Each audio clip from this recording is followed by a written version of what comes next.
Hello, my name is Elizabeth Kramer. I grew up in Philadelphia. I come from a large family that are 3 generations deaf.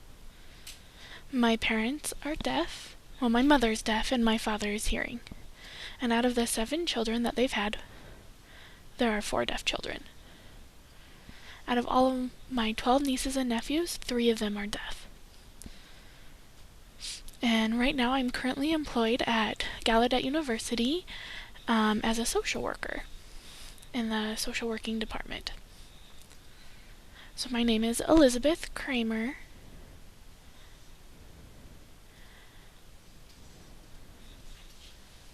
And I want to share with you an experience that I had.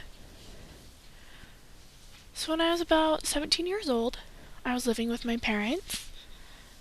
And then one summer, I think it was a Saturday morning, I got up and I'm like, oof, I want to go exercise. So I got up and I told my mom, I'm going to go to the park. It's really close. It's just down the street from me.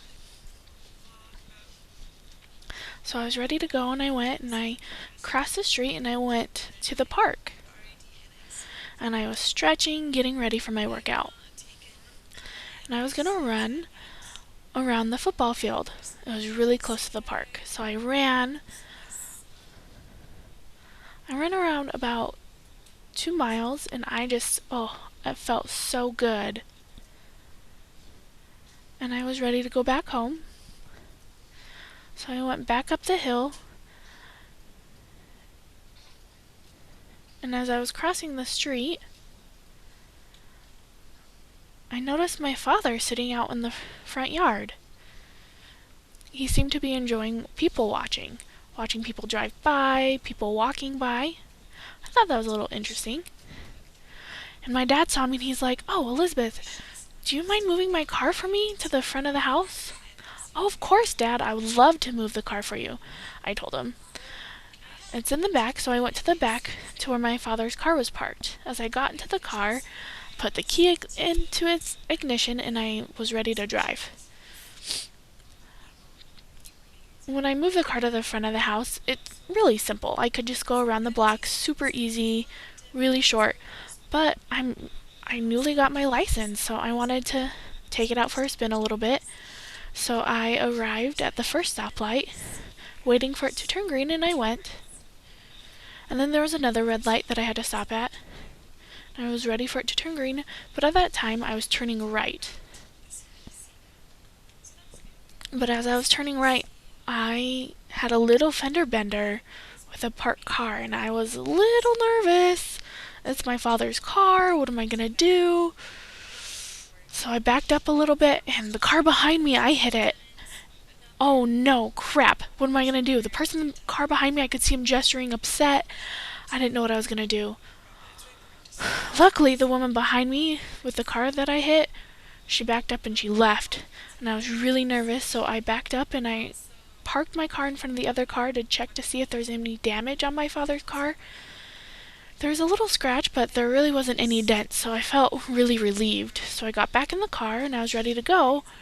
And as I started to leave, I saw a police officer behind me flash his lights.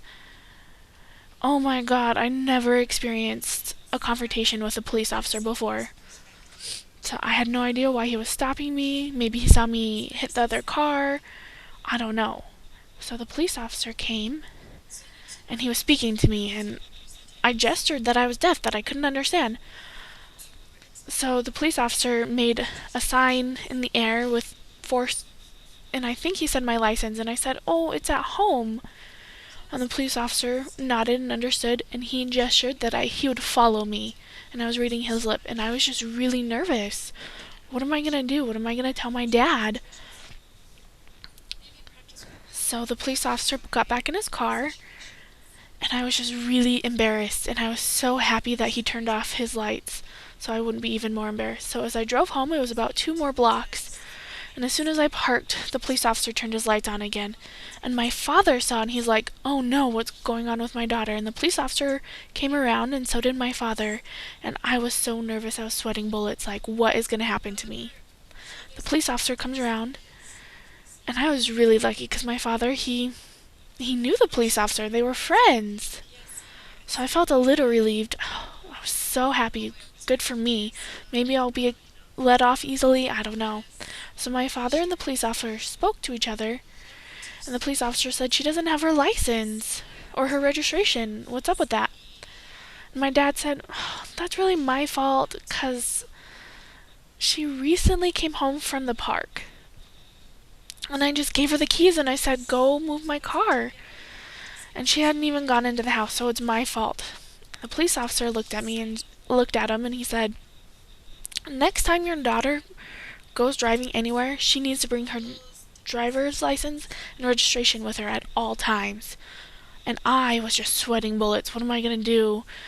Maybe he noticed the damage to his car. Maybe he'll say something about the accident, but the police officer didn't say anything. He said, all right, have a good day, and he left. So maybe the police officer didn't see me have the car crash. Oh, I was so relieved. So I got out of the car and I just made sure everything was fine. And my dad got my attention and said, I'm so sorry, that's my fault. I should have told you to get your driver's license and registration. Please, please forgive me, it's my fault. So we both went into the house and I was so relieved. And I'll never forget about that experience. And my father still didn't know what I did today. That little fender bender, it was really, an awful experience, but surprising.